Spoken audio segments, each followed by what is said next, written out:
Ya betul, betul. Ini luar biasa banget antusiasnya Kota Depok nih. Warga Banyak Kota Depok antusias banget. Ingin lihat siapa sih kira-kira nih, Pok? Apa? Mau lihat siapa sih ini warga Depok? Mau lihat siapa ini datang kemari? Mau lihat siapa tuh yang ada di layar dan udah ada di depan kita? Masya Allah ganteng banget mukanya bercahaya. Ke siapa lagi kalau bukan? Cang Rocky Rocky Gerung. Gerung. Punya panggilan baru nih Bapak Rocky Gerung sini. Karena emang kita tinggal di Depok, biasa kan manggilnya Cang kalau nggak Cing. Cing, betul. Oke, siap. Oke, gimana Po selanjutnya? Oke, selanjutnya akan ada sambutan dari Wali Kota Depok, yaitu Bapak Dr. Haji Supiansuri MM. Waktu dan tempat dipersilakan.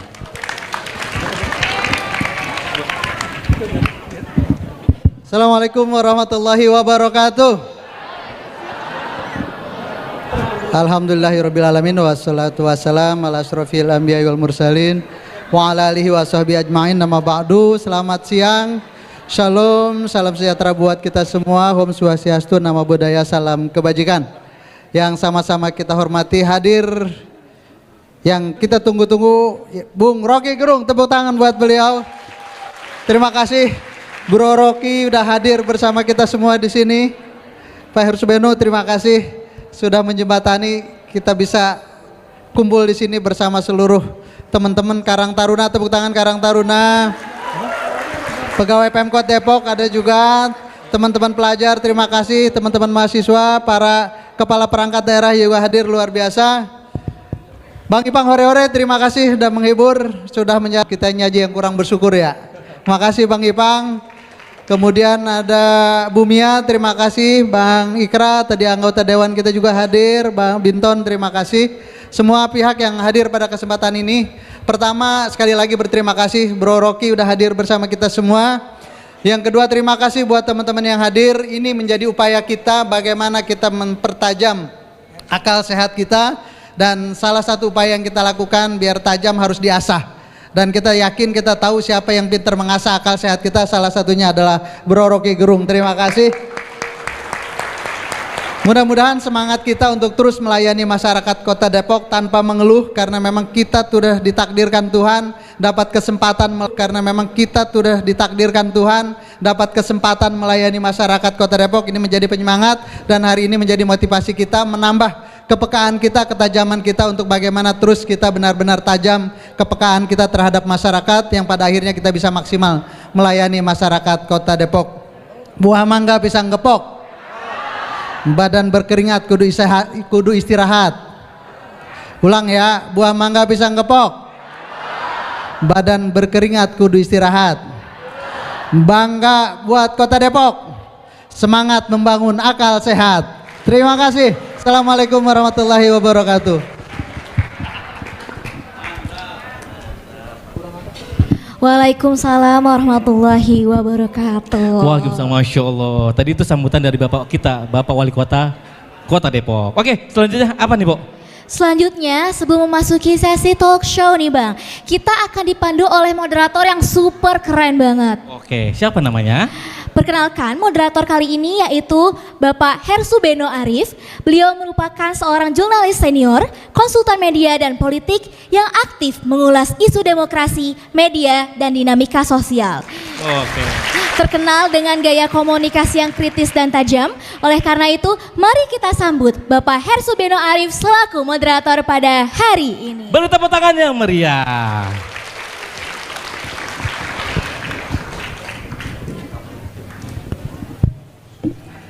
Berdiri atau duduk? Ya.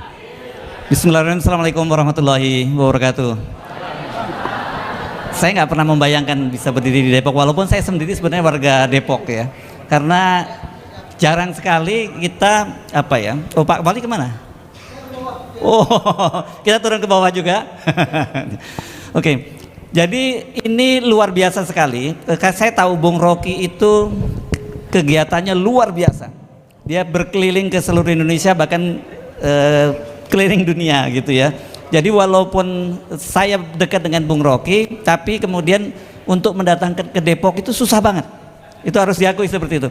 Tapi rupanya Pak Wali, saya nggak tahu siapa yang memberi bocoran. Ada dua kelemahannya, sebenarnya tiga kelemahannya Bung Rocky itu ya. Walaupun acaranya sibuk luar biasa, tapi kalau diajak satu ngomongin soal literasi, itu pasti langsung beliau yes. Kedua, nah itu satu. Kedua ngomongin naik gunung.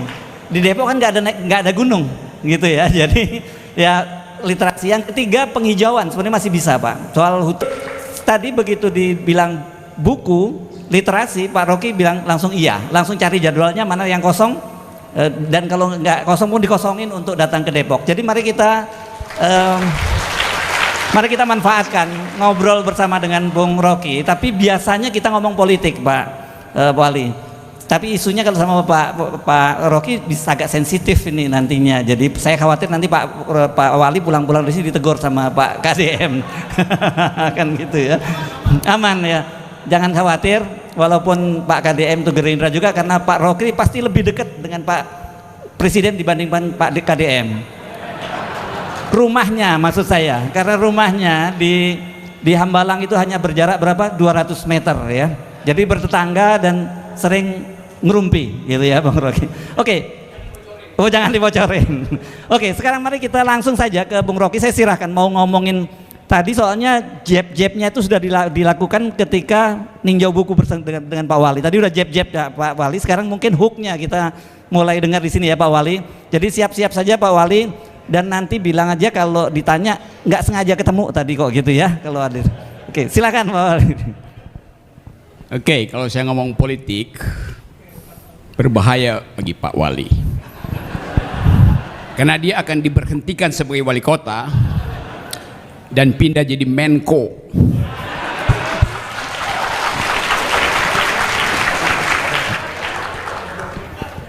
Saya senang ada di sini dan ditemui langsung oleh Pak Wali.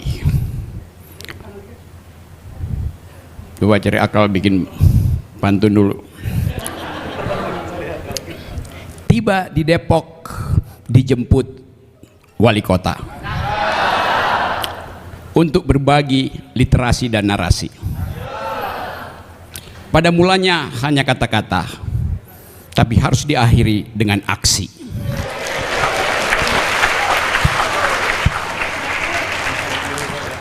Oke, ini tema yang sebetulnya jadi perintah konstitusi sekaligus perintah agama, yaitu membaca. Konstitusi kita bilang begini, tugas presiden adalah mencerdaskan kehidupan bangsa dan memelihara fakir miskin. Siapapun dia jadi presiden, itu ada perintah konstitusi. Jadi sifatnya imperatif, sifatnya wajib, bukan sunnah. Membaca ayat pertama Quran. Jadi ada kesejajaran maksud antara konstitusi kita dan kitab suci Al-Quran. Baca, baca, baca. Cerdaskan kehidupan bangsa. Dari segi itu, komposisi paling bagus adalah memanfaatkan konstitusi untuk mengatur cara hidup netizen dan memanfaatkan ajaran agama untuk mengeratkan cara hidup budaya. Oke, udah kayak ustadz kan belum gua? Oke, saya jadi narasumber. Tahu gak artinya narasumber? Dalam bahasa Sanskerta, nara artinya manusia. Narasumber artinya manusia yang punya pengetahuan. Itu intinya. Bahkan dalam bahasa Yunani, nara bukan bahasa Yunani, bahasa Sumeria, lebih kuno lagi itu. Nara itu artinya perempuan, wanita, nara. Di Jepang nara artinya pohon. Jadi ada kesejajaran sebetulnya antara nara dalam pengertian manusia, pohon yang memelihara kehidupan kita, memberi kita oksigen, dan perempuan sebagai rahim pertama yang mendidik orang untuk punya narasi. Tangisan pertama bayi itulah narasi pertama. Doa ibu pada bayinya itulah literasi pertama. Jadi kita tergantung secara kultural, secara biologis pada perempuan. Kita semua lahir dari rahim perempuan, dibekali dengan kemampuan naratif, yaitu tangisan. Setelah kita keluar dari rahim perempuan, kita pindah ke rahim laki-laki. Rahim laki-laki itu namanya kongres partai,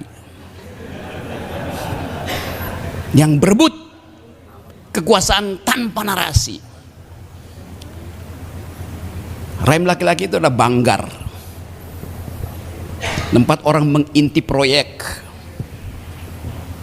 dengan sogok menyogok.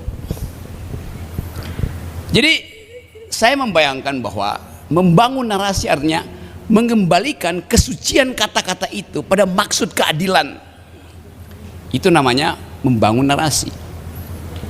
Kalau kampanye itu bukan narasi, itu agitasi, itu provokasi, itu nggak ada narasi dalam kampanye.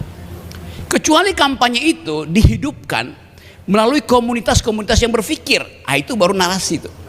Jadi nanti kalau ada pemilihan berikut, presiden, wali kota, gubernur, undang mereka untuk duel naratif. Di mana tempatnya? Di ruangan ini, bukan di panggung-panggung terbuka yang diprovokasi dengan. Nggak mungkin kita bernarasi ketika kita dihibur oleh musik dangdut. Kita hanya mungkin bernarasi kalau dihibur oleh seniman Betawi kayak tadi. Jadi teman-teman, saya mulai dengan membayangkan bahwa kalau aktivitas ini yang diinisiasi oleh seorang pejabat publik yang menata kota ini dengan pengetahuan primer, maka saya percaya bahwa narasi akan dihidupkan. Pak Wali punya prestasi akademis tertinggi, dia punya prestasi birokrasi yang lengkap dari kepala desa sampai akhirnya mampu memimpin negeri ini. Itu yang saya ingin terjadi di Republik ini, bahwa seseorang masuk dalam kekuasaan dengan narasi akademis, bukan dengan narasi statistik. Kebanyakan pemimpin hari ini modalnya adalah elektabilitas. Apa tuh elektabilitas? Sogok lembaga survei. Itu elektabilitas, beli suara di lembaga survei, naikkan statistiknya. Masa depan dari anak-anak muda di Depok adalah memimpin narasi untuk mengucapkan Indonesia yang berpikir.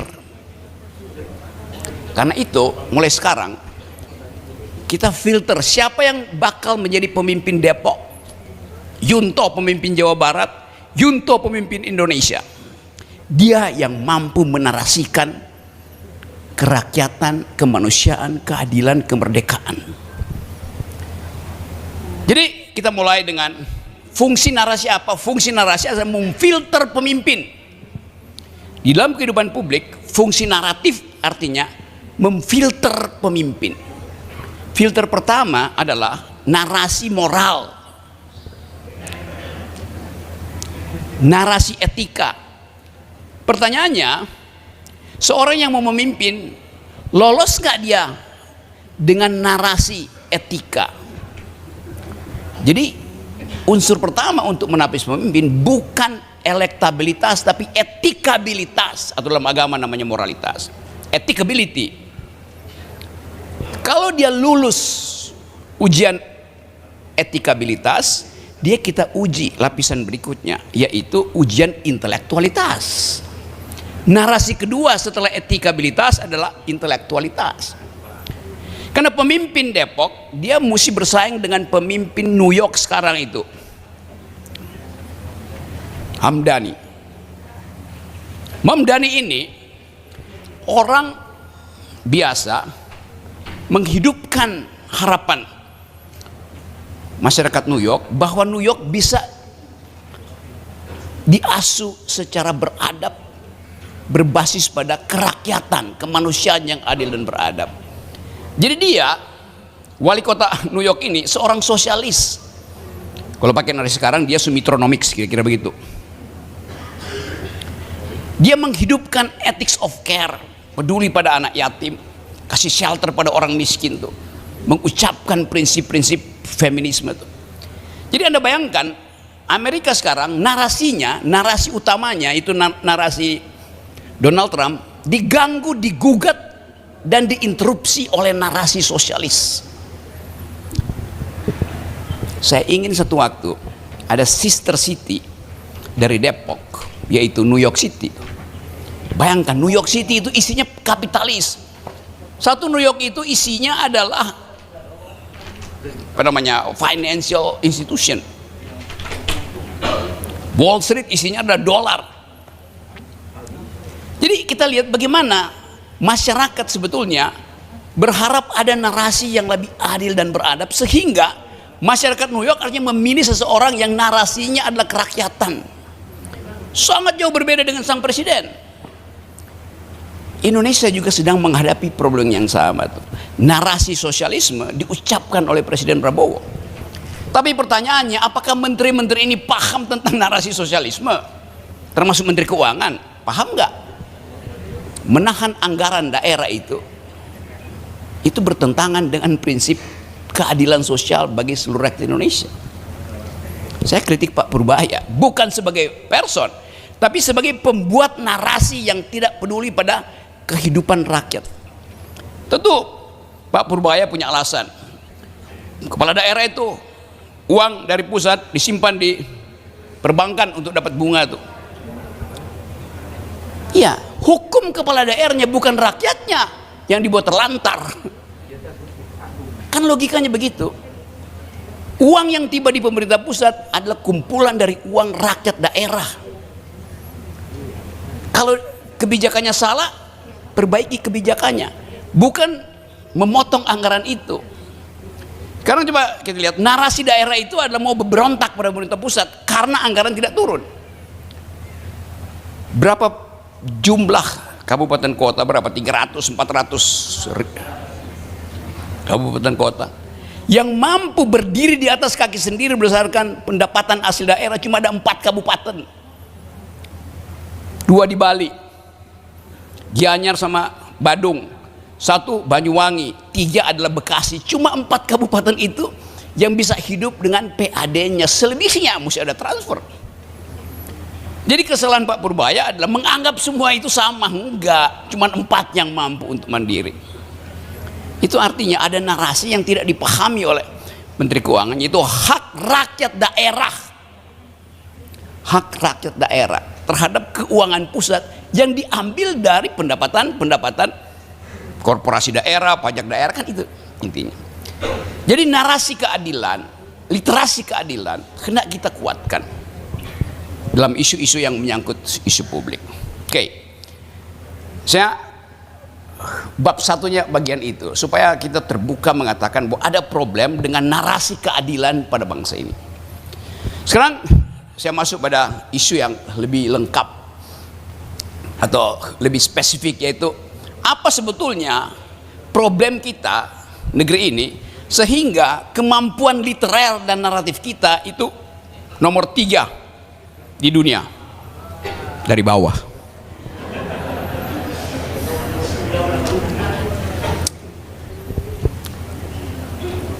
Bayangkan waktu Bung Karno mengucapkan Pancasila, kita bongkar hari ini isi Pancasila. Itulah kumpulan pikiran dunia yang kemudian dikemas secara ringkas, dikemas secara tajam bermutu dalam bentuk 5 sila. Ketuhanan yang Maha Esa, itu debat filosofis panjang selama abad pertengahan di Eropa. Kemanusiaan yang adil dan beradab, debat di Komintern. Partai Komunis berdebat dengan Partai Liberal, narasinya dibaca oleh Bung Karno. Persatuan Indonesia itu tema nasionalisme, kesatuan itu tema di dalam filsafat Immanuel Kant. Bertemu dengan filsafat Sun Yat-sen tentang nasionalisme itu. Kerakyatan yang dipimpin oleh hikmat kebijaksanaan dalam segala macam demokrasi, itu adalah percakapan abad 20 tentang hak rakyat untuk memerdekakan pikirannya sendiri dan merasa setara di depan kekuasaan. Semua itu narasi dunia. Keadilan sosial bagi seluruh rakyat Indonesia itu narasi Marxisme. Dibaca oleh Bung Karno, diperdebatkan dengan Tan Malaka, diulas oleh Sultan Syahrir, dimasukkan prinsip Islam oleh Nasir, Buya Hamka. Kita kaya dengan narasi. Kenapa sekarang narasi kita berhenti? Semua orang merasa paham tapi tidak mampu untuk mengucapkan dalil bahwa dia paham. Itu namanya pura-pura paham atau fura-fura faham alias fufu-fafa. Fura-fura faham. Ada yang rusak di dalam situasi kita. Nah, kerusakan itu mau kita perbaiki supaya ada kejujuran dalam bernarasi. Narasi yang disebut narasi, kalau dia dipertengkarkan, kalau saya punya narasi dan tidak ada yang melakukan kontra narasi, narasi itu bisa dalam kalimat, bisa dalam berita, bisa dalam puisi, bisa di dalam skripsi, bisa di dalam disertasi. Itu semuanya narasi. Intinya ada argumen, ada dalil di dalam narasi. Kalau saya punya narasi dalam bentuk kalimat pendek, satire, kalimatnya saya ucapkan karena diargumentasikan lewat FNN. Narasi Anda sebagai akademisi bikin skripsi, bikin disertasi. Kalau narasi itu setelah Anda ucapkan tidak ada orang yang membantah, itu artinya Anda barusan membuat naskah doa. Doa tidak boleh dibantah, narasi harus dibantah. Jadi pikiran yang diucapkan tanpa dibantah itu artinya jangan diganggu karena dia lagi berdoa. Beda artinya antara berpikir dan berdoa. Berpikir harus diganggu, berdoa tidak boleh diganggu. Negara harus hiruk pikuk dengan narasi. Keheningan ada di pusat-pusat kekudusan. Beda itu. Jadi kalau mulai ada kekuasaan yang ini berisik narasi netizen, protes kiri kanan, ya memang itu yang namanya demokrasi. Demokrasi harus berisik. Nah sekarang kita coba ukur apakah demokrasi kita sudah menghasilkan narasi yang berisik atau sekedar hiruk pikuk. Hiruk pikuk itu bunyi tanpa partitur. Dalam ilmu musik namanya kakofoni, asal bunyi itu. Saya mau tanya pada netizen di Depok, apakah kalian memproduksi narasi atau sedang memproduksi kakofoni? Narasi artinya percakapan matamu dengan teks di depanmu dan diolah di otak, itu namanya narasi. Narasi menghisap kalimat lalu jadi sedimen di pikiran, menjadikan badai di kepala. Narasi harus menghasilkan badai di kepala. Sekarang coba jujur, berapa banyak kalian yang mengkonsumsi sosial media hanya dengan mata, bukan dengan narasi? Netizen sekarang hidup melalui tuntunan algoritma, bukan lagi tuntunan metodologi, bukan lagi tuntunan ideologi itu. Jadi narasi yang terbentuk akhirnya jadi hiruk pikuk doang.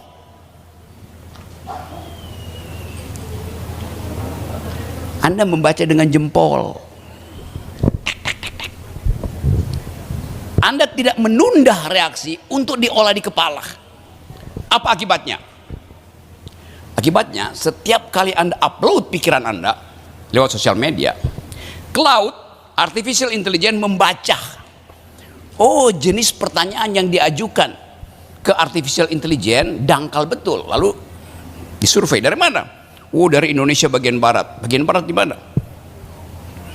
Depok misalnya. Maka akan dirumuskan oleh mesin pencari ide, Depok itu tidak perlu dilayani karena pertanyaannya dangkal. Tapi Depok bisa mengatakan kedangkalan itu di masa lalu, bukan hari ini. Anda buktikan itu. Sejak sekarang Anda mesti ajukan pertanyaan bermutu pada artificial intelligence supaya terbaca bahwa ada narasi intelektual dari kota Depok. Saya ingin Depok ini jadi, biarkan IKN jadi ibu kota negara,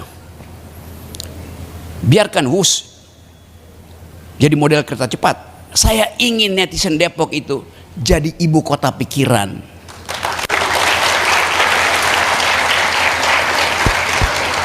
Dan jadi kereta cepat intelektual. Itu kenapa? Karena lokasi Depok itu dikepung oleh ilmu pengetahuan. 2,4 juta penduduk Depok dibagi dengan jumlah universitas yang ada di Depok sini nih. Rasionya cukup untuk menghasilkan pikiran bermutu dari Depok.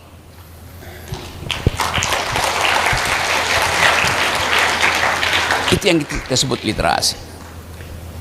Jadi mulai sekarang ajukan pertanyaan kritis, menggelenglah pada setiap dalil supaya terjadi didaktika, terjadi dialektika. Kalau kalian mahasiswa, kalian pelajar gak ada soal, menggeleng pada guru, jangan manggut-manggut. Supaya terjadi percakapan. Kalau Anda manggut-manggut, nggak akan terjadi percakapan. Guru harus menganggap murid itu teman berpikir, baru dianggap sebagai anak didik. Karena mendidik artinya mencari teman bertengkar dalam pikiran. Itu maksudnya. Jadi sekali lagi, ini kesempatan terbaik untuk memulai satu ide yang dipelopori oleh Pak Wali, menjadikan Depok ini ibu kota intelektual NKRI.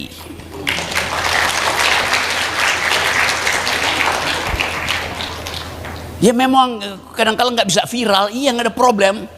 Tapi buat apa kita viralkan sesuatu yang dangkal, yang isinya adalah kegiatan demagogi? Depok mesti memproduksi pedagogi. Pedagogi artinya pendidikan, demagogi aslinya asbun. Saya dan Pak Hercu lakukan itu setiap hari. Bukan sensasi yang kita cari, tapi substansi. Karena itu dialektikanya diperlukan. Karena itu podcast itu harus memungkinkan orang mencari referensi setelah baca podcast, dengar podcast. Bukan sekedar ikuti podcast saya dengan Pak Hersu. Saya sengaja kasih di situ. Hersu Beno Arif juga sengaja bertanya hal-hal yang akademis supaya diprovokasi mencari referensi setelah mendengar podcast itu. Itu bedanya FNN dengan talk show yang bikin saya malas itu, karena harus melayani kedunguan. Jadi teman-teman sekalian, saya percaya bahwa ada momentum untuk menghasilkan kembali Indonesia yang berpikir. Momentum itu mesti kita rubah menjadi monumen. Depok harus menjadi monumen Indonesia yang berpikir. Terima kasih.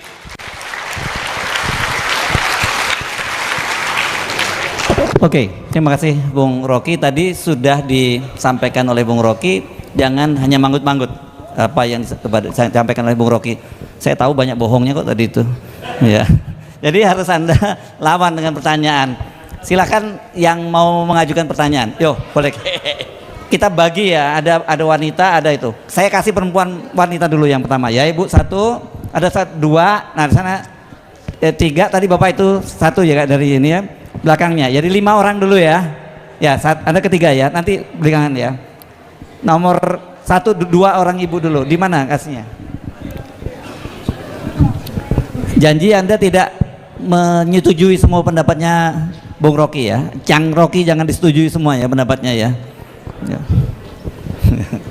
Silakan. Tolong dibantu yang ini. Yang ini nih.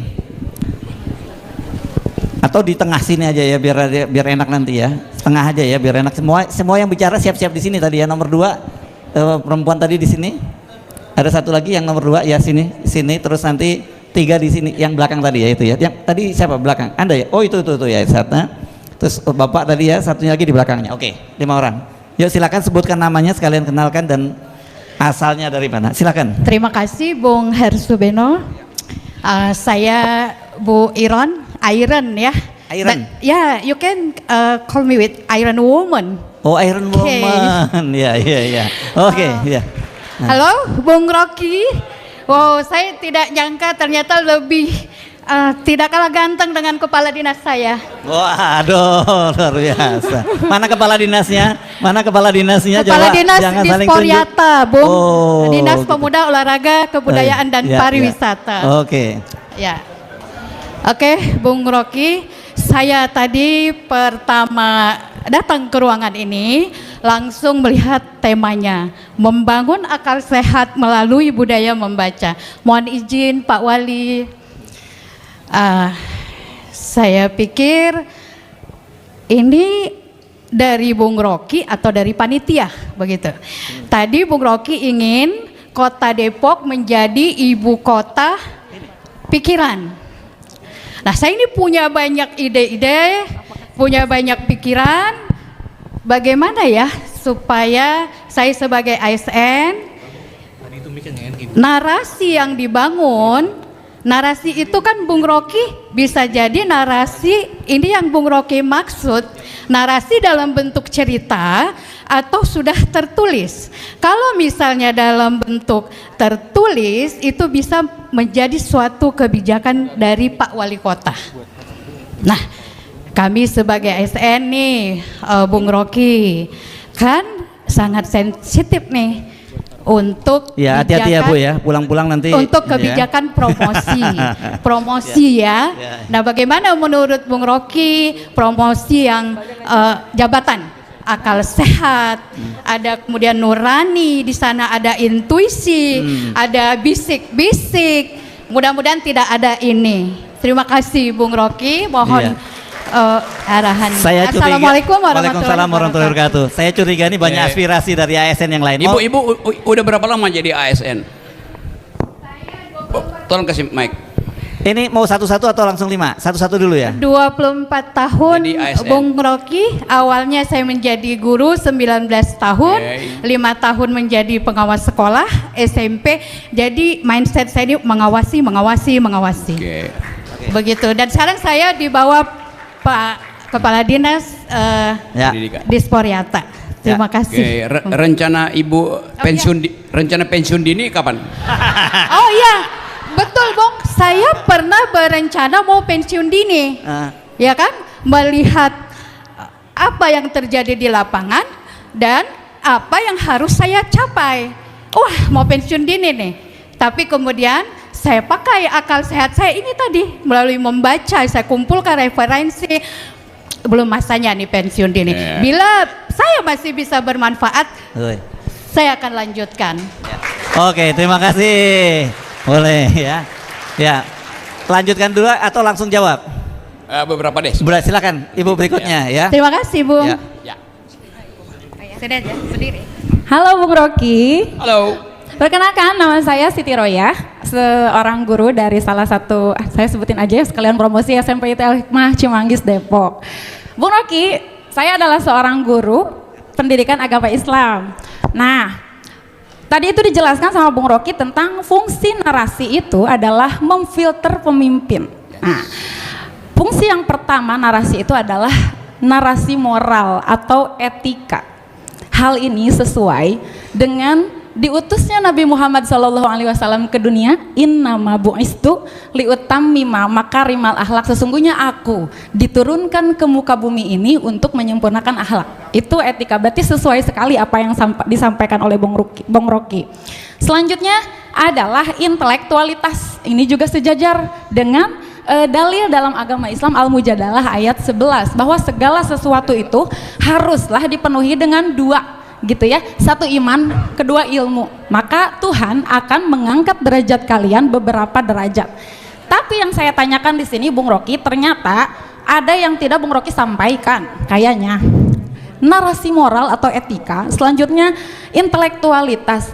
Ada sesuatu yang membuat seseorang tertipu Bung Rocky, tidak hanya pandai membaca, tidak hanya pandai membaca apa yang tertulis, tetapi dia juga harus membaca lingkungan. Pada kenyataannya, seseorang yang rajin membaca, seseorang yang rajin membaca narasi, banyak terbodohi dengan circle yang memang di dalamnya ada kegelapan. Termasuk dalam politik, saya pikir. Artinya seseorang yang bersih, seseorang yang katakanlah dia polos gitu, terjaring pada sesuatu yang kotor, dikhawatirkan dia akan menjadi kotor. Pertanyaan saya kepada Bung Rocky, selain dua hal yang saya sampaikan, tips apa untuk menjadikan seseorang itu konsisten berjalan di atas kebenaran, sedangkan kebenaran itu adalah sifatnya personal. Benar menurut Bung Rocky, ternyata mungkin tidak terlalu benar di hadapan saya, dan benar di hadapan saya ternyata belum tentu benar di hadapan Bung Rocky. Terima kasih. Demikian yang saya sampaikan. Oke, ya pertanyaannya ya dua dulu ya. Oke, dua dulu yang lain sabar ya. Tadi. Dua kegelisahan yang diucapkan secara hati-hati melalui pertanyaan yang tajam. Sekarang saya mau pilih, membongkar sumber kegelisahan itu atau langsung menjawab pertanyaannya.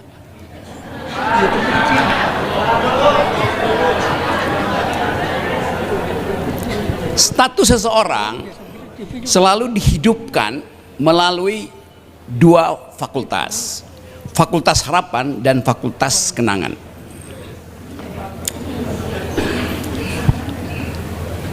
Pada waktu Anda memutuskan untuk percaya pada harapan, maka Anda akan aktifkan bagian otakmu, lobus frontal, untuk pergi mengkalkulasi risiko dari harapan itu.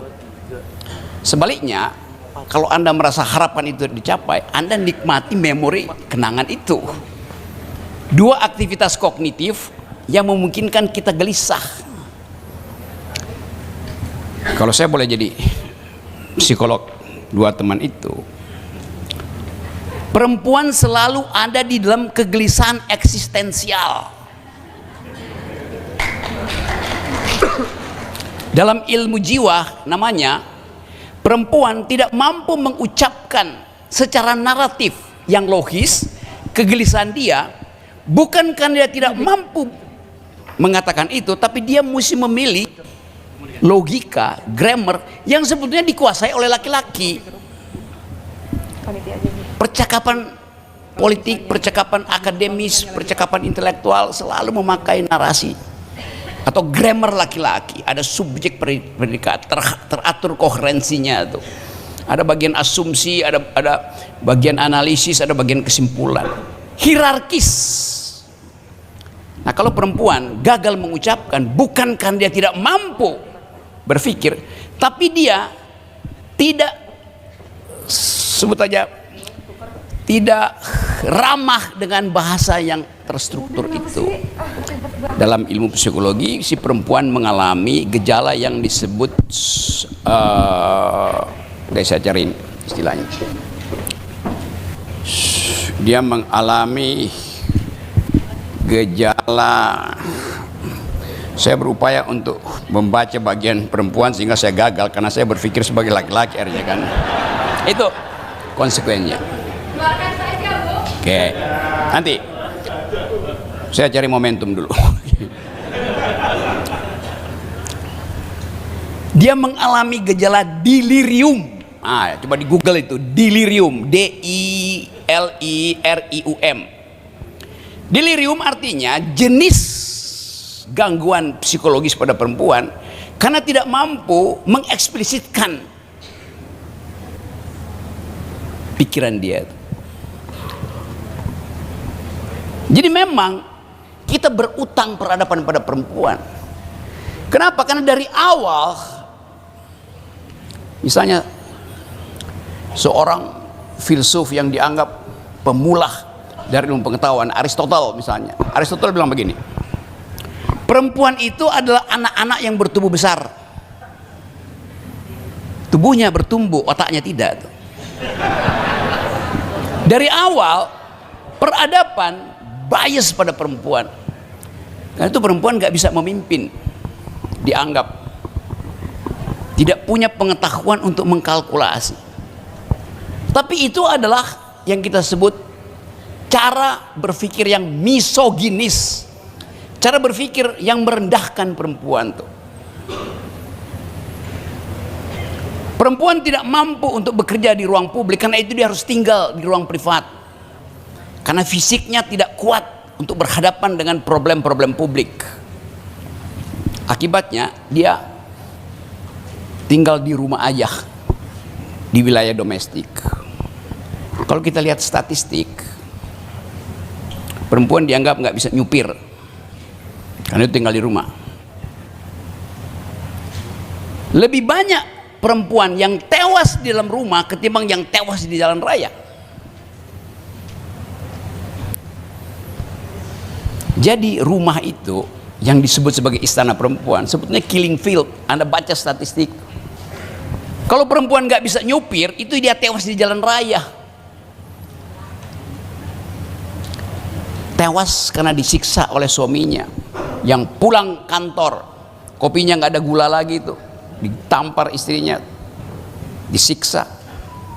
Padahal gulanya jadi mahal karena kebijakan import itu dikuasai oleh kartel. Contoh, perempuan yang akhirnya bunuh diri karena dipaksa menggugurkan kandungan oleh pacarnya tuh, nggak tahan.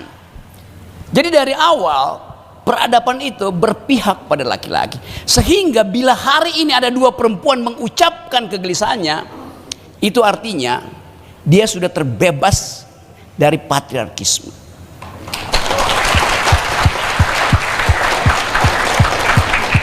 Dan Depok mesti merayakan hari pembebasan itu. Perempuan yang tadinya delirium artinya unspeakable, tidak mampu mengucapkan unspeakable. Sekarang dua perempuan ini jadi unstoppable, nggak bisa lagi dihentikan. Pak Wali, saya berusaha untuk menjawab muter-muter supaya kasusnya itu dia buka sendiri nanti. Kan saya mesti membaca itu. Kalau saya tanya apa kasusnya, oh itu masuk pengadilan nanti. Jadi saya perkuat kegelisahan teman-teman, terutama perempuan, yang merupakan fakultas pertama dari peradaban. Tadi perempuan dianggap secara fisik kurang kuat dibandingkan laki-laki. Coba saya uji sekarang. Kalau ada laki-laki yang bisa menstruasi, hari kedua dia pingsan. Kalau ada laki-laki yang bisa melahirkan, bukaan ketiga dia tewas. Karena laki-laki tidak disiapkan oleh alam semesta untuk mengalami jenis kesakitan yang namanya misery, keperihan. Laki-laki bisa tahan rasa sakit secara fisik, namanya pain. Perempuan mampu menahan pain, sakit fisik, sekaligus sakit batin, misery. Karena dia mesti merawat bayinya. Dia bayangkan bahwa oke, pajak akan dipaksa lagi, bahwa utang mus itu akan dibebankan pada anaknya nanti itu 60 tahun ke depan. Dia sudah membayangkan itu sebagai harapan yang tidak mungkin dia peroleh. Misery timbul di dia tuh. Jadi sekaligus kita baca bahwa narasi itu, saya tadi katakan, dimaksudkan untuk menggedor bahkan menjebol narasi otoriter, yaitu kekuasaan. Itu namanya narasi feminis. Seorang feminis Amerika namanya Audre Lorde bilang begini. Audre Lorde ini seorang perempuan Muslim, kulit hitam, miskin.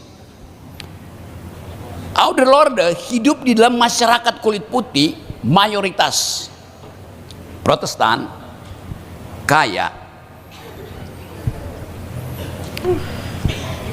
Audre Lorde artinya memilih untuk berontak dari kultur politik patriarki Amerika dengan menulis satu artikel pendek, mungkin cuma 2 halaman, judulnya The Master's Tool Will Never Dismantle the Master's House.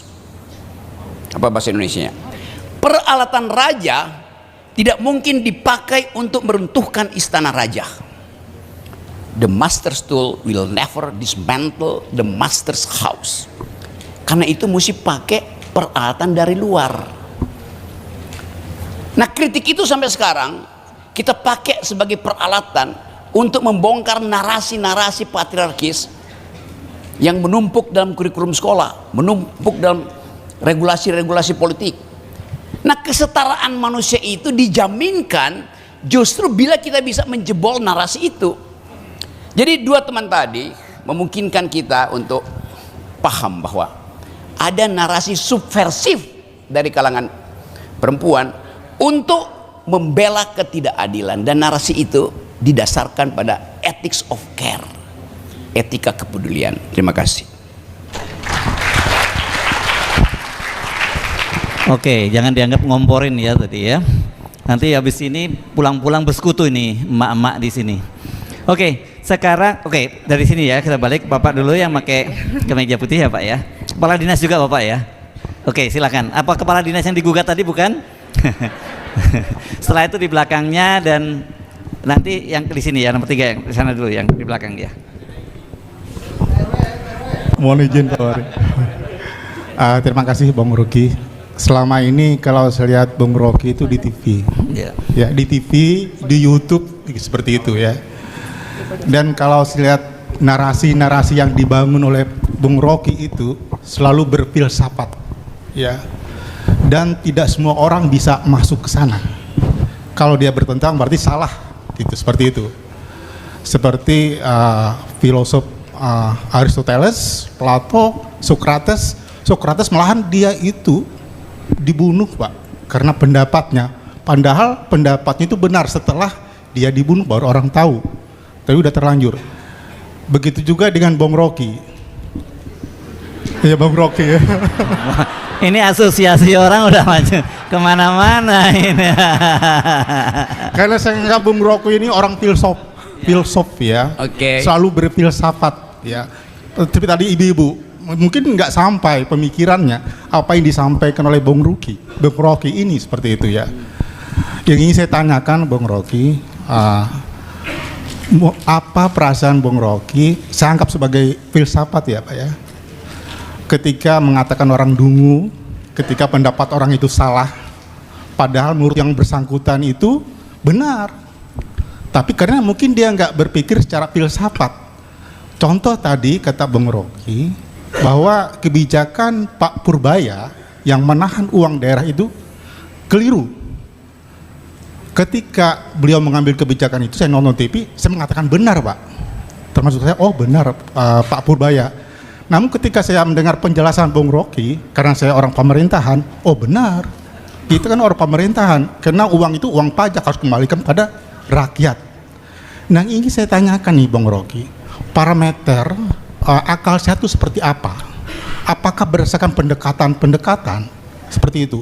Contoh tadi mungkin Pak Purbaya, Pak Menteri, benar apa yang menjadi kebijakan dia berdasar ilmu pengetahuan yang dia miliki. Tetapi ketika orang filsuf berbicara ini keliru, karena orang selalu berpikir berdasarkan hakikat daripada yang dinarasikan itu. Kira-kira gitu. Apakah berdasarkan pendekatan? Misalnya kan tadi Pak Menteri benar dia bilang, kata Bung Rocky salah. Nah pendekatan apa yang harus kita gunakan Pak? Kira-kira gitu Pak, parameternya dan pendekatannya Pak. Makasih Bung Rocky. Oh boleh disebutkan Bapak namanya dari dinas apa tadi Pak? Boleh disebutkan namanya dulu Pak, sama dinasnya dulu? Nama saya Manto, Disnas Kominfo. Diskominfo. Ya, silakan. Yang di belakangnya langsung ya. Enggak, nanti Pak sudah ditentukan tadi. Yang di belakangnya, yang baju kotak-kotak ya. Ya ini. Nanti yang di. Akhirnya ketemu juga sama Bang Rocky Gerung. Perkenalkan, nama saya Torben Randu Oroh. Saya juga keturunan dari Minahasa Pak. Cuma di sini Pak Rocky kita terkenal sebagai presiden akal sehat ya. Nah Bang Rocky kok wakil presidennya nggak pernah diajak. Wakil presiden nggak pernah diajak, wakil presiden akal sehat. Dia nggak punya narasi. Oke, Bang Rocky. Ada. Oh ada ya. Bang Rocky, menarik sekali nih. Bang Rocky bisa ke Depok ini, dan memang Depok ini butuh pemikir seperti Bang Rocky untuk lebih melejit lagi ya. Nah ini saya melihat bahwa membangun akal sehat melalui budaya membaca ini masih ada satu kata lagi kurang, judulnya Bang Rocky. Membangun akal sehat melalui budaya merdeka membaca. Karena sekarang buku banyak dilarang Bang Rocky. Jadi kita nggak bisa bebas membaca, sementara kita kan butuh ilmu pengetahuan itu harus free, merdeka. Nah itu seperti apa tanggapan Bang Rocky? Cukup? Terus ada lagi. Saya satu lagi nih yang paling luar biasa tadi yang dimanifestasikan oleh Bang Rocky tadi barusan, bahwa Depok ini bisa menjadi kota apa tadi? Ibu kota pikiran. Ibu kota pikiran, ibu kota perpikiran. Dan itu sebenarnya sudah terjadi Bang Rocky pada abad ke-18 sebelum Bung Tan Malaka lahir sebagai Bapak Republik, sebelum para pendiri bangsa Indonesia ini berkumpul berdiskusi membahas republik, Depok itu sudah berdiri republik, Bang Rocky. Betul nggak Bang Rocky? Artinya pemahaman pemikiran modern di Depok ini sudah sangat maju sekali pada zaman di abad ke-18 itu. Akhirnya tahun 17 sekian lah. Nah, itu sangat cocok ketika Depok itu menjadikan pusat-pusat pemikir. Nah, permasalahannya Bang Rocky ketika Depok ini, ya saya sangat terima kasih sekali ya, tepuk tangan buat Karang Taruna Depok. Ini sebuah peristiwa besar, acara Depok Literasi ini sangat luar biasa ya. Terima kasih juga buat Pak Wali Kota Depok. Ini baru terjadi di Kota Depok, ini sejarah luar biasa. Karena apa? Ciri-ciri sebuah kota itu menuju maju ya, majukan literasinya. Seperti itu. Jadi udah tagline-nya udah tepat. Depok maju ya, literasi harus diperbanyak, diperluas. Cuma pertanyaannya Pak Rocky, anggaran Dinas Perpustakaan di Depok itu sangat jauh. Jadi banyak buku-buku itu masih yang lama-lama jadul-jadul lah di perpustakaan itu. Nah, saya berharap supaya dengan Pak Rocky ada di sini itu tolong bisikin Pak Wali gitu. Anggaran perpustakaan tambahin, Dinas PU dikurangin. Karena ini sesuai dengan spirit yang tadi Pak Rocky katakan, bahwasanya apa? Amanat konstitusi sudah jelas, mencerdaskan kehidupan bangsa yang pertama, bukan membangun bangsa ya kan. Buat apa kita bangun infrastruktur kalau rakyat kita bodoh? Nanti yang pakai siapa? Nah, ini sangat luar biasa. Artinya saya berharap gini Pak Rocky, bisikin Pak Wali, anggaran Dinas PU dipenggal setengah, taruh di Dinas Perpustakaan. Ini bukan pesanan Pak Utang, saya bukan. Saya karena suka ke perpustakaan dan baca buku. Baik, itu aja harapan saya. Terima kasih. Wassalamualaikum warahmatullahi wabarakatuh. Salam. Langsung aja ke sana ya. Satu lagi ya. Langsung berdiri Bang ke depan. Dua. Satu dulu ya. Dua aja. Dua dulu nanti. Dua aja. Bang, nanti dulu Bang. Dua dulu katanya. Dua dulu aja. Ya nanti Anda kesempatan pertama ya. Kan banyak masih ada waktu. Oke. Ya, saya setuju. Anggaran PU dipindahkan ke anggaran PU, ya kan? Lo anda maksud begitu kan? Anggaran PU dipindahkan ke anggaran PU. PU artinya perpustakaan umum. Oke. Saya punya metode untuk mengulas sesuatu dengan menegasikan lebih dahulu itu, bukan mengafirmasi. Pikiran disebut pikiran kalau dia punya kemampuan menegasi. Negativity is essential to thinking. Menegasi itulah namanya berpikir. Jadi kalau Bapak tanya tadi, kenapa saya berbeda pendapat? Supaya pendapat itu diuji. Pendapat hanya disebut pendapat kalau dia sudah pernah diuji. Kalau nggak diuji itu fatwa. Bahkan fatwa ulama bisa ada ijtihad. Saya melakukan ijtihad aja kan, apalagi dokumen publik itu.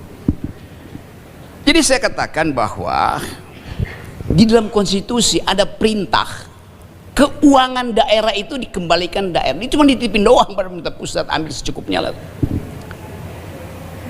Apalagi kalau kita periksa secara lebih administratif, uang tiba di daerah hari Senin, tidak mungkin hari Selasa jadiin proyek.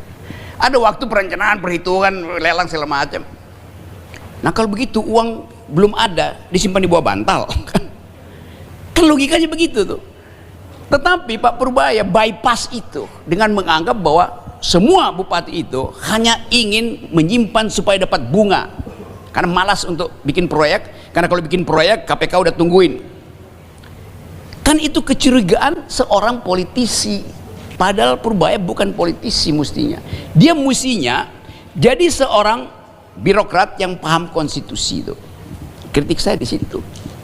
Kan itu mencekik rakyat. Dia kesel pada si bupati, tapi rakyat yang kena tuh. Itu poinnya. Dan banyak hal yang saya lakukan dengan kritik yang sama tuh. Statistik kan banyak bohongnya tuh. Gini rasio misalnya.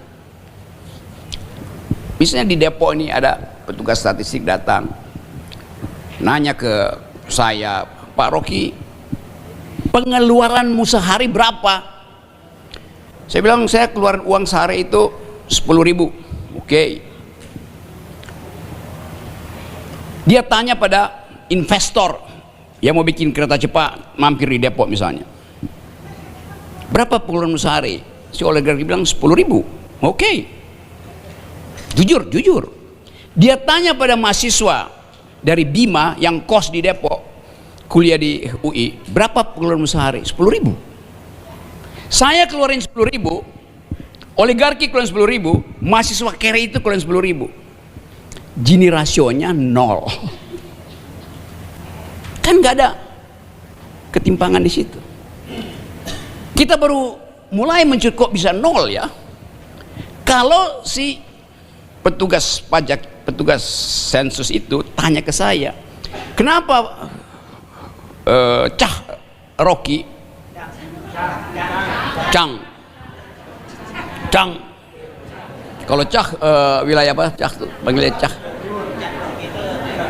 Ya nggak, ada daerah yang pakai Cah, bukan Cang itu.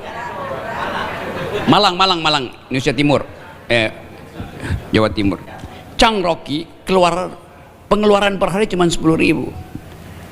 Saya bilang saya nggak mau kelebihan kolesterol, karena itu saya hanya makan pisang Ambon. Pisang Ambon itu 10.000 dapat 3 tuh. Saya makan pagi pisang Ambon, siang pisang Ambon, malam pisang Ambon.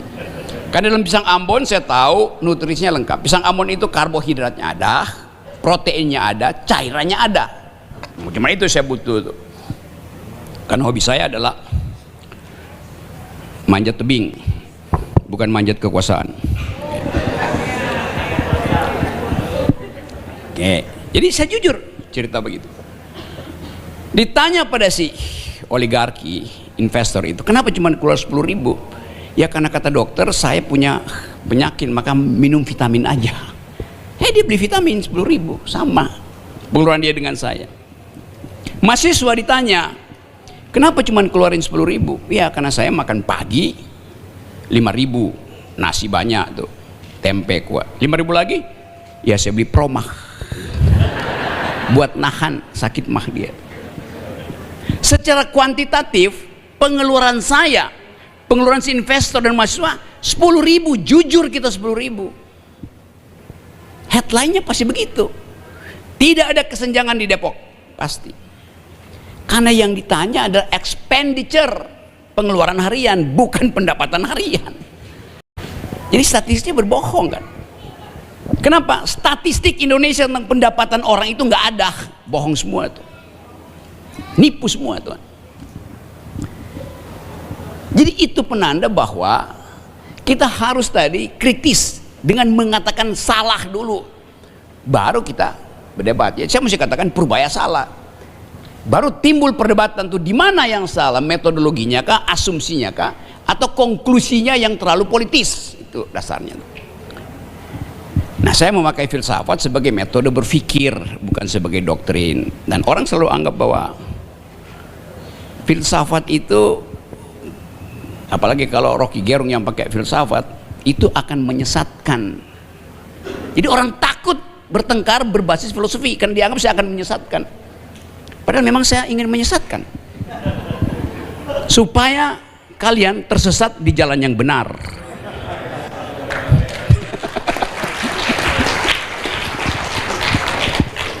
Tapi memang ada suasana orang benci pada filosofi, padahal dari awal logika itu diajarkan di dalam Quran, namanya ilmu mantik, reasoning, nalarnya mesti persis itu. Tidak mungkin Allah yang Maha Kuasa memberi kita otak tanpa basis logika. Semua tanda-tanda alam mesti dibaca dengan otak, artinya pakai logika. Kan itu dasarnya kan. Sebelum temuan empirisisme ada, semua orang berpikir secara logis saja. Jadi jangan takut dengan filosofi. Filosofi itu cuma peralatan. Dan peralatan yang paling bagus adalah diumpankan untuk terjadi percakapan. Jadi logika membuka percakapan. Dengan kata lain, di dalam logika narasi dimaksimalkan. Apa yang dimaksimalkan? Ujian naratifnya. Begitu kira-kira.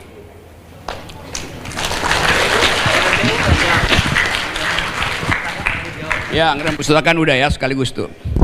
Supaya Oke, nanti ada buku-buku Ya, tentang satu dulu nanti Gini, yang terakhir ini, terus saya nanti ingin ke ada perempuan banyak dulu satu buku-buku. ya, dua dulu ya, nanti Oke. ntar dulu ya, dua dulu katanya dua-dua, nanti setelah itu Anda ya. Oke, satu ibu di sana ya, nanti sekalian aja berdiri sini ya, silakan. Jadi Pak Wali, tolong beli lebih banyak buku-buku tentang ilmu mantik, logika, dan sejarah itu penting. Ya, oke silakan sebutkan namanya, dari mana Anda? Baik, Assalamualaikum warahmatullahi wabarakatuh. Waalaikumsalam.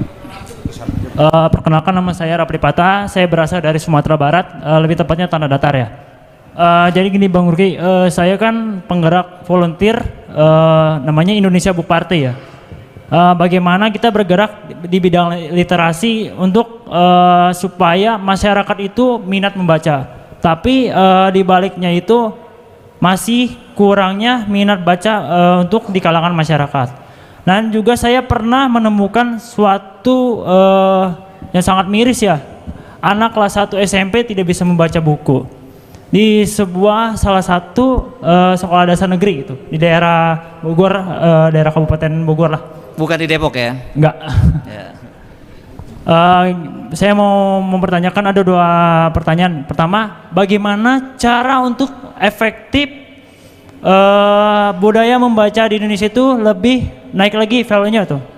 Dan kedua, apakah kita bisa memberikan insentif tiap bulan untuk masyarakat diberikan membeli buku gitu? Karena di negara Singapura dan Malaysia itu memberikan masyarakatnya insentif untuk membeli buku supaya masyarakatnya itu bisa berpikir lebih luas, berpikir dengan lebih matang. Karena di saat pemerintah lagi bingung, masyarakat itu peran penting untuk kedepannya negara itu akan maju.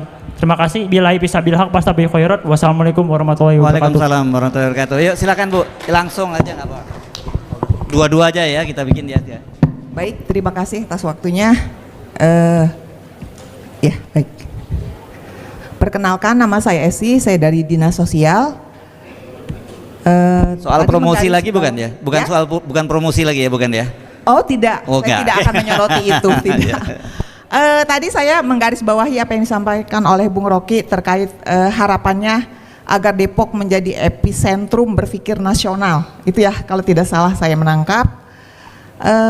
Depok bukan hanya kota yang memiliki banyak universitas, tapi juga banyak percakapan bernas. Pertanyaan saya, Bung, bagaimana kita bisa mentransformasikan budaya membaca dari sekedar aktivitas kognitif menjadi infrastruktur moral berpikir yang melahirkan akal sehat kolektif?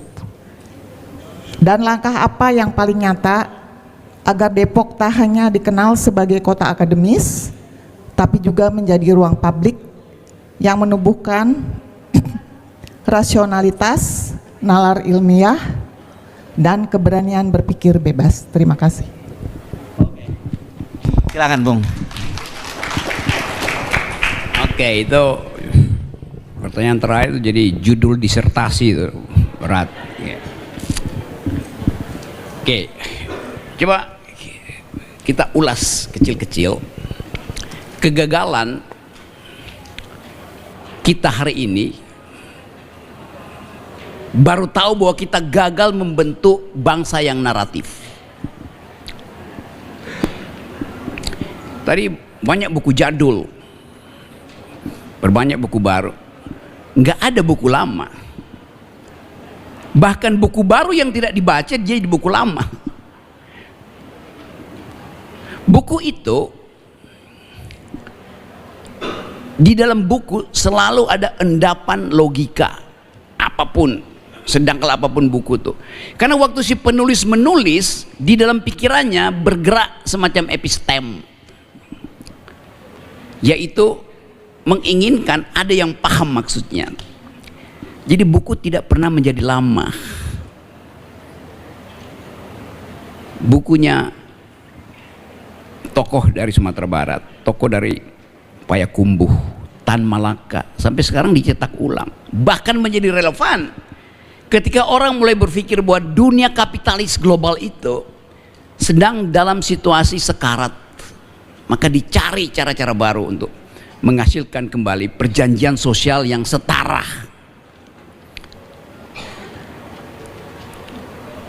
Kita hidup sekarang di dalam the Republic of Fear. Kita takut karena seolah-olah ada semacam ide besar yang akan menghalangi kita untuk mengucapkan hal yang berbeda. So we are living in the Republic of Fear. Padahal Republik Indonesia didirikan untuk menjadi the Republic of Letter. Republik tulisan, Republik Letter, Republik buku, oleh pendiri-pendiri kita yang bertengkar habis-habisan untuk menguji dalil siapa yang memungkinkan diloloskan sebagai argumen sebuah republik. Pada waktu debat konstituante 60-70 hari, pertanyaannya, setelah kita merdeka bentuk negara apa? Ada yang mengusulkan negara Indonesia harus balik pada bentuk kerajaan, bentuk kesultanan, negara Islam, negara komunis, negara sosialis, negara liberal. Tetapi perdebatan itu ada perdebatan epistemik, ada perdebatan di tingkat pikiran yang kuat filosofinya. Kita baca risalah perdebatan itu. Dan hasil perdebatannya adalah kita memilih negara yang berkedaulatan rakyat. Proposal Hatta yang menang waktu itu. Semua setuju. Maka ide negara berbasis agama hilang. Ide negara berbasis kerajaan hilang. Ide negara berbasis komunisme hilang. Berbasis kedaulatan rakyat. Itu yang kemudian jadi ayat 2 pasal 1. Negara berdasarkan kedaulatan rakyat, bukan kedaulatan negara. Ini yang mesti kita narasikan ulang. Kita disebut rakyat kalau kita memiliki hak untuk menentukan secara mandiri wakil-wakil kita. Tapi kemudian narasi berubah karena kita tidak lagi kritis. Anggota DPR sekarang menganggap mereka adalah wakil rakyat, karena itu mereka mewakili kedaulatan rakyat. Ngaco, dungu jalan pikirannya. Saya bilang jalan pikiran anggota DPR sebagai anggota DPR dungu, bukan orangnya yang dungu, jalan pikirannya yang dungu. Karena nggak mungkin kedaulatan itu diwakili. 1 menit kedaulatan saya diwakili, saya jadi nggak punya kedaulatan lagi kan? Habis kedaulatan saya. Yang saya wakilkan pada mereka anggota DPR adalah kepentingan politik saya 5 tahunan, bukan kedaulatan saya. Itu yang mesti jelas diajarin tuh. Kepentingan politik bisa berubah setiap 5 tahun. Karena itu saya wakilkan, besok saya tarik lagi. Untuk menarik kembali kepentingan saya yang mereka lalaikan, saya mesti berdaulat. Logikanya begitu. Kalau saya nggak berdaulat, bagaimana saya tarik kembali suara saya? Kan tolol logik itu. Kenapa begitu? Karena tidak ada pendidikan logika di dalam partai politik. Dasarnya itu. Bayangin, coba tanya survei, ya kami mewakili rakyat, artinya kami mewakili kedaulatan rakyat. Yang Anda wakili itu kepentingan rakyat, bukan kedaulatan rakyat. Tolol.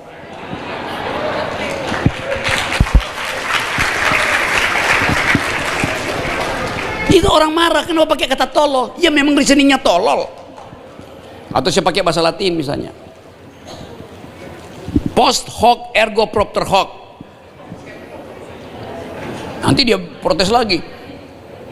Ketidakmampuan untuk membedakan mana yang di depan dengan akibat di belakang itu adalah hubungan kausalitas. Rumit saya terangin. Jadi kalau saya bilang ketidakmampuan berpikir disebabkan oleh arogansi, sehingga apa yang diwahyukan untuk kalian ketahui itu baca, kalian abaikan. Panjang kalimatnya, saya singkat aja, dungu. Itu maksudnya. Kan gampang terang itu kan. Tapi orang marah, ngapain marah? Saya nggak pernah berselisih secara personal itu. Waktu saya bilang presiden bajingan tolol, saya bilang presiden siapa? Presiden Jokowi. Pak Rocky nggak berani, saya berani sebut namanya Presiden Jokowi bajingan tolol. Bukan Jokowinya, sebagai presiden dia bajingan tolol. Maka saya diperkerakan satu Indonesia. Saya bilang, oh iya, mari saya terangkan di mana tololnya, di mana bajingannya. Kan dia orang, dia bukan orang ketika memimpin, dia adalah fungsi. Pak wali kota di rumah ditanggalkan fungsinya, dia jadi suami yang pasti nurut pada istrinya. Tetapi kalau istrinya hadir di sini, wali kota bicara di sini sebagai wali kota, istrinya mesti, oh ya, yang disebut wali kota benar. Itu bedanya, membedakan antara fungsi di dalam kehidupan publik dan sosok di dalam kehidupan privat. Jokowi adalah sosok di dalam kehidupan privat, di dalam kehidupan publik dia adalah fungsi. Tapi nanti ada narasi lagi, dia kan bapak bangsa, bapak negara, bapak kita. Bagaimana caranya? Bapak itu tidak Anda pilih, Jokowi Anda pilih. Bapak tidak mungkin dibatalkan, bapak periodenya sampai mati. Jokowi tidak boleh periode sampai mati karena dia dibatasi 5 tahun masanya. Jadi tidak bisa kita, itu bapak bangga. Dia seseorang yang kita pilih untuk menempati satu fungsi. Apakah Anda memilih bapakmu? Tidak. Apa bapakmu bisa diganti 5 tahun sekali? Kecuali ibumu udah kesel. Jadi itu yang saya maksud, ketajaman di dalam konsep itu. Nah, kita masuk lagi pada situasi tadi bahwa mengaktifkan akal sehat tadi melalui membaca membutuhkan community of thought, membutuhkan kelompok-kelompok argumentatif. Jadi hidupkan di setiap poskamling percakapan yang argumentatif. Tapi saya percaya Depok itu tiap kali saya mampir ke seluruh Indonesia, oh kami lagi membahas podcastnya FNN, Rocky Gerung dan FNN. Jadi memang ada percakapan di situ. Tetapi percakapan ini mesti difasilitasi oleh negara dengan membangun masyarakat yang argumentatif. Itu di argumentative society. Nah itu dimulai oleh tadi fungsi guru tadi saya terangkan. Fungsi guru adalah menjadikan muridnya teman berpikir, supaya muridnya itu tahu bahwa saya punya pikiran, saya ucapkan, guru akan bantah, murid juga boleh membantah itu. Sopan santun itu bahasa tubuh, bukan bahasa pikiran. Nggak mungkin orang bersopan-sopan dalam pikiran tuh. Berpikir nggak perlu sopan. Persahabatan harus sopan, pergaulan harus sopan, tapi dalam pikiran nggak boleh disopan-sopankan.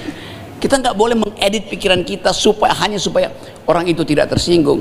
Kan yang kita singgung cara berpikirnya, bukan makhluk sosial dia atau makhluk rohani dia. Dan di tradisi universitas juga udah, universitas bahkan di UI itu jadi feodal tuh. Nah itu saya paling kesel tuh masuk UI tuh. Orang kok ditahan, mahasiswa nggak boleh berpikir melampaui kurikulum yang ada di dia tuh. Padahal ilmu pengetahuan bertumbuh setiap 8 jam. Jurnal-jurnal akademis itu setiap 8 jam udah ada dalil baru. Jadi guru besar yang gagal membaca jurnal 8 jam yang lalu, dia akan jadi guru besar dengan otak kecil. Nah Anda mahasiswa, kalau ada dosen Anda ngajar, angkat tangan aja, saya tidak setuju, saya bantah dengan dalilnya.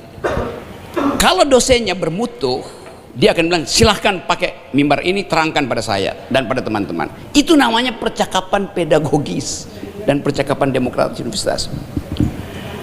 Satu waktu saya hadiri upacara pemberian gelar doktor setelah diuji di Universitas Indonesia. Teman saya jadi doktor, rektor mengundang saya, kan resmi itu, rektor mengundang ujian disertasi. Saya datang situ ruangan. Dalam perdebatan tanya jawab, saya bilang, saya lihat ada yang salah logikanya itu, alur berpikirnya keliru. Saya angkat tangan, saya protes, saya mau bicara. Pemimpin sidang nggak boleh, Anda tidak boleh bicara. Kenapa? Karena Anda bukan pembimbing, Anda bukan penguji, Anda diundang. Astaga, diundang untuk menyaksikan seseorang dikalungi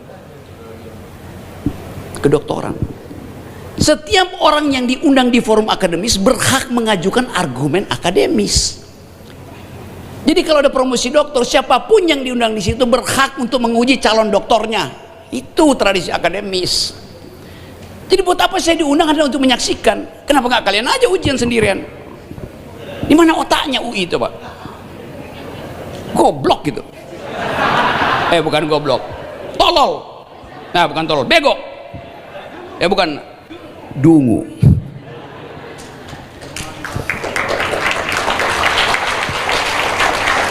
Itu pentingnya. Jangan bersikap feodal. Feodalisme itu mempromosikan sesuatu yang tidak ilmiah itu.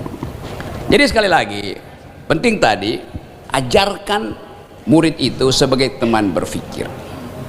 Anda bayangkan misalnya, kalau percakapan itu dibaca, si murid itu upload ke cloud, maka orang tahu, oh di Depok ada percakapan intelektual antara guru dan murid tanpa ada dendam pribadi itu. Nah, akan ditulis di artificial intelligence bahwa oke, pendapat yang diedarkan di Depok itu betul-betul pendapat yang bermutu. Kan itu dasarnya. Itu pentingnya kita berdebat dengan artificial intelligence. Misalnya seseorang yang fotonya di sebelah kiri, satu waktu viral, dia membagi-bagikan skincare, bener kan? Lalu Anda tanya pada artificial intelligence, apakah orang itu, Anda tulis namanya, memerlukan skincare?